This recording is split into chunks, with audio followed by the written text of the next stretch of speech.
เป็นหยังพระไตรปิฎกฉบับภาษาลาวจึงยังบ่สามารถจัดทรงได้เถือในขณะที่ฉบับภาษาบาลีแม้นมีพร้อมทรงแล้วขอน้อมนมัสการและสบายดีผู้ที่จองพระไตรปิฎกฉบับภาษาลาวทุกท่านมื้อนี้ข้าน้อยหรือว่าข้าพเจ้าจะได้มาอัปเดตเกี่ยวกับความคืบหน้าของโครงการที่สำคัญยิ่งนั่นก็คือโครงการจัดพิมพ์พระไตรปิฎกฉบับภาษาลาวฉบับสมบูรณ์45เล่มโครงการนี้ได้รับความสนใจและการตั้งหน้าตั้งตารอคอยจากพ่อแม่พี่น้องจำนวนหลายทุกท่านได้ร่วมจองหลายท่านได้ประกอบส่วนทางแห่งกายปัจจัยในการจัดพิมพ์นี่คือประวัติศาสตร์หน้าใหม่ในวงการพุทธศาสนาในสปป.ลาวโครงการนี้ได้ดำเนินการโดยองค์การพุทธศาสนาสัมพันธ์ลาวศูนย์กลางหรือว่าอปส.ศูนย์กลางผู้ที่ได้ทุ่มเทแห่งกายแห่งใจในการแปลเฮียมเฮียงและจัดพิมพ์เอิ้นว่าเป็นพระธรรมคำสอนอันบริสุทธิ์และได้รับความไว้วางใจจากโรงพิมพ์ยูนิปิ้นลาว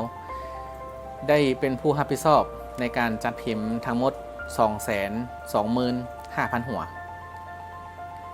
โดยโครงการนี้แบ่งออกเป็น2ฉบับนั่นก็คือฉบับภาษาบาลีจัดพิมพ์จำนวน 1,250 สุดถึกอยู่ 56,250 หัวและฉบับภาษาลาวจัดพิมพ์จำนวน 3,750 สุด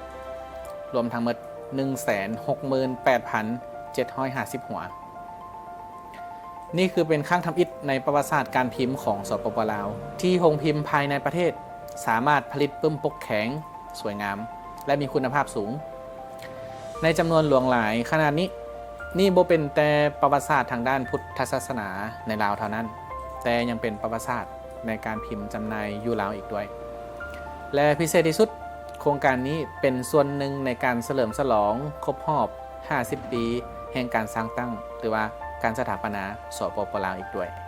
การดำเนินงานเริ่มต้นโดยการพิมพ์ฉบับภาษาบาลีก่อนแต่ถึงอย่างไรก็ตามทางโรงพิมพ์ก็ได้พบปัญหาและสิ่งท้าทายหลายอย่างนักหน่วงในการจัดพิมพ์ฉบับภาษาลาว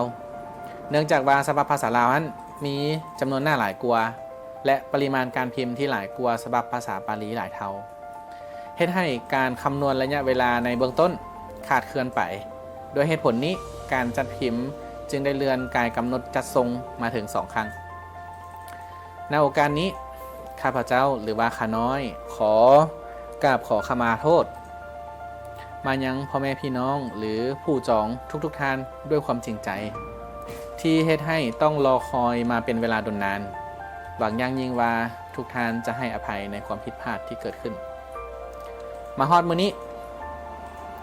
จากความพยายามอย่างบ่ลดละของทีมงานทุกภาคส่วนทางโรงพิมพ์แจ้งมาว่าพระไตรปิฎกฉบับภาษาลาวได้จัดพิมพ์สำเร็จแล้ว28 เล่มยังเหลืออีก17 เล่มที่กำลังอยู่ในขั้นตอนของการพิมพ์และการเข้าเล่มทางโรงพิมพ์ก็รับปากว่าจะสุ่มทุกกำลังและเร่งมืออย่างเต็มทีสำหรับการกำหนดจัดส่งใหม่พวกเราบ่อาจเอ่ยวาจาหรือให้คำมั่นสัญญาได้อีกเนื่องจากว่าเป็นการดำเนินงานขนาดใหญ่มีหลายปัจจัยอยู่นอกเหนือการควบคุมดังนั้นถ้าหากว่าพระไตรปิฎกจัดพิมพ์สำเร็จสมบูรณ์ทั้ง45 เล่มพวกเราจึงจะเริ่มการติดต่อจัดส่งให้ผู้ที่จองไว้ก่อนและจะทยอยจัดส่งให้กับบรรดาท่านตามลำดับพวกเราขอขอบใจทุกท่านสำหรับการสนับสนุนความเข้าใจและกำลังใจที่มอบให้ตลอดมาขอให้บุญกุศลในการร่วมสร้างพระไตรปิฎกในครั้งนี้จงเป็นปัจจัยให้ทุกท่านมีความสุขความเจริญและความเจริญงอกงามในทางโลกและทางธรรมยิ่งขึ้นไปขอขอบใจ